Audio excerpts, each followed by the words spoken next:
David of Morta Skuld, welcome to 69 Face of Rock. How are you doing today? I'm doing awesome, Mark. How are you, buddy? Excellent. You're about to release a brand new album, Creation Undone. Tell me about the writing sessions for that.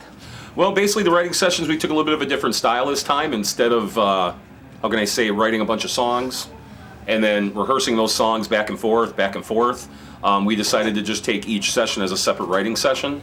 So if we started a song, we stayed on that session till the song was finished, and then we moved that song aside, and then we moved on to a different song instead of kind of, you're kind of depleting your energy. You're wasting your energy by kind of like going over the old songs that you kind of wrote at that point.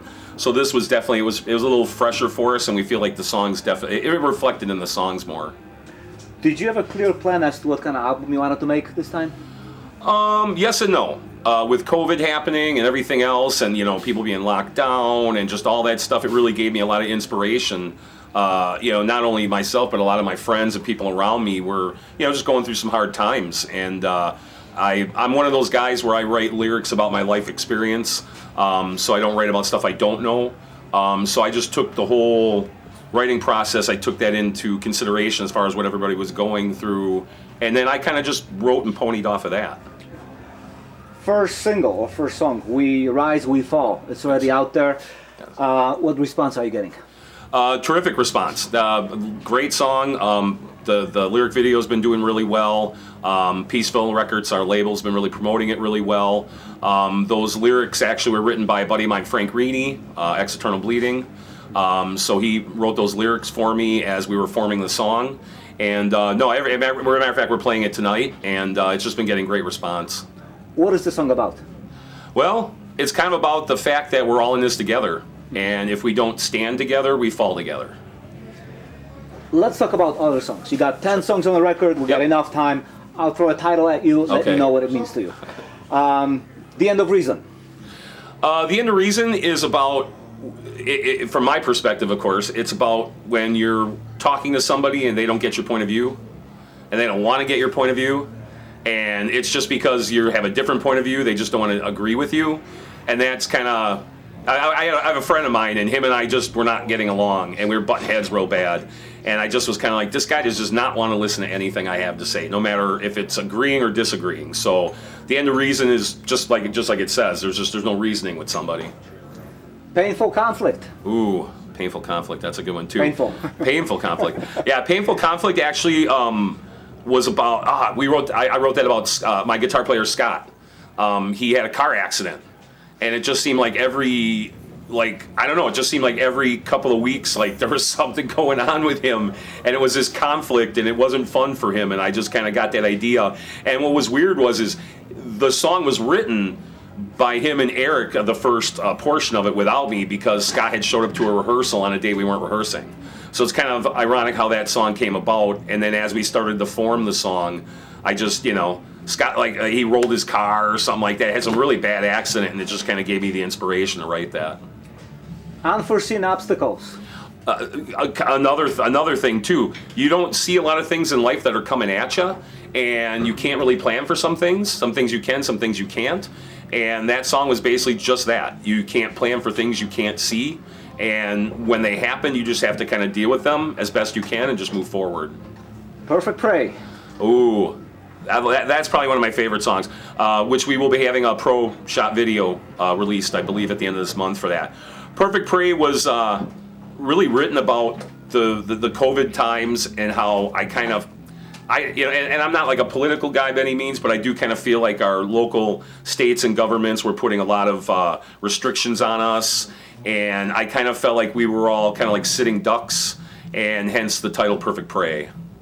Soul Piercing Sorrow. Soul Piercing Sorrow, I got the inspiration from Derek Hollis, our drummer. His grandfather was going through some early stages of dementia, and it was really hard to see him go through that, since I didn't know him obviously as well as he did, but I still knew his grandpa pretty well, and we were driving in a car one day, and I just kind of look over at him, and he didn't remember who I was.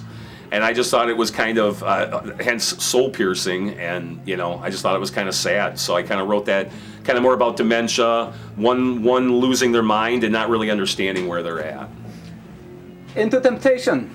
Into temptation. That one is a little bit of I guess, a religious connotation with me. I think we're all sucked into certain temptations in our daily lives, whether it's good or bad. And I wrote that song specifically, it could be about drinking too much, it could be about smoking too much weed, it could be about, whatever, just cheating on your wife, whatever you want to say. It's just basically built around temptation, period, that we have so many opportunities and so many different temptations that are on us every day, and so that's what that's what inspired me for that song. Self-destructive emotions. Self-destructive emotions. John, that's actually John's song. I kind of felt like I don't know, man. I would, like again, going back to COVID, everybody kind of was, segregated, and people were just, I don't know, people changed, and. Me emotionally, from that standpoint, I wasn't doing very good. I went into a kind of a depression, and I lost my job. I lost 2 jobs over COVID, and I was just kind of in this real depression. It was kind of spiraling down more than I wanted to. And I just, and then John had came in with the song, and I was like, wow, this got kind of a deathy feel to it in some spots. And I just wrote it about that, just that sometimes our own emotions, our thoughts can be destructive, whether we think about that or not. And so that's why I wrote that song. Oblivion. Oh, that's a good one too. Oblivion is just a state of not knowing. Just a state of not knowing. People just kind of oblivious to maybe the common things that we all take for granted, or maybe things that we do on a normal basis, other people don't, and other people are just oblivious to those particular ways. And the final song, By Design. By Design. Ooh, that's a good one. By Design was something I had in mind with I was watching a program on the robots and how they're making robots, and they're talking about, maybe in the future they're going to replace a lot of us and take our jobs and stuff like that. And sometimes I kind of feel like it's purposely done, and sometimes I don't. But I wrote By Design for that particular reason, where I feel like in some spots it's designed the way it's supposed to be. Now, all of it comes under a title, Creation Undone. What is the meaning of that title? Well, Creation Undone was basically, like I said, the spots we were going into with COVID and our state and all, everything that was happening to us. And I seen a lot of people around me commit suicide. I seen not seen them, but a lot of people around us in our scene, killed themselves. A lot of people were drinking themselves to death and all this other stuff. And so, to me, it just kind of, I felt like that period was kind of like almost the end of the times as we know it. And so hence Creation Undone, like it's done. We don't know what's going forward. We don't know what's happening next, but the creation as we knew it is no longer around. Tell me about the artwork. The artwork. Well, we found a piece of artwork, and what we did was we submitted it to the creative team at Peaceville. And the creative team hired an illustrator and a painter. They didn't like the original form of it, and so they hired a couple of people to work on it. And then the final part is what we see. Is that's what they did after they painted.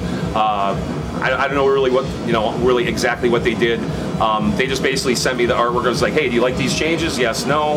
I said yes, no, whatever. And then we just kind of kept evolving the piece until it was happy where the whole band liked it. You just mentioned Peaceville Records. You've been with them pretty much all your career. Pretty close. Yeah. How would you describe the relationship with the label? I love Peaceville, to be honest with you, and the reason why I love Peaceville so much is we're still kind of at a position where it's still do-it-yourself in certain aspects. Maybe not studio-wise or things like that, but like as far as like if we want to go off and we want to do something that we want to do, we don't have to ask permission. They're very open to what we want to do as a band, and they want to push us to make us better. How does the new album compare to anything you've done in the past? This record, and we've had a couple of friends listen to it, and I just really feel the guitars and the bass and the drums, everything just sits like perfectly. Like I usually, once we come out of the studio, I'll have a problem with something like, oh, I didn't like this, I didn't like that, I didn't like this. But this record, we came out and like every single one of us were very satisfied with what happened. What plans do you have to promote it? Well, right now Peaceville's in the middle of doing, they did a lyric video for We Rise, We Fall, which is at Peaceville Records on YouTube. And right now I'm doing some podcasts. I think there was a Metal Hammer Germany I did, and then there's another, doing a couple interviews for some Italy magazines, and of course they're just going to keep pushing things, and then I believe mid-January they're going to release the actual pro shot video for Perfect Prey.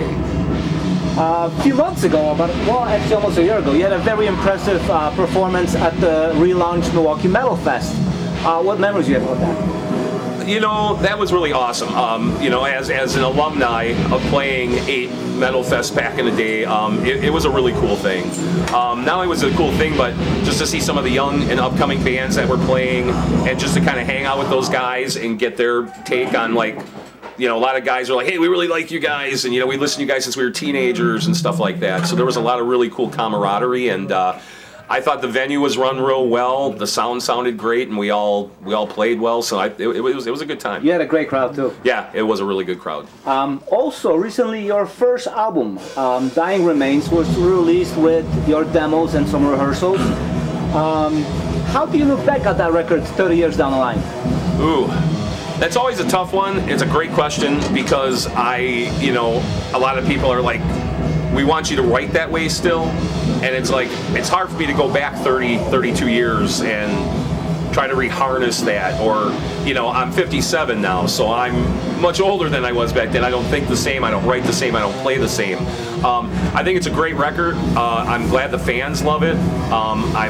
Peaceville just put out a 30th anniversary of it, so we're very pleased with that.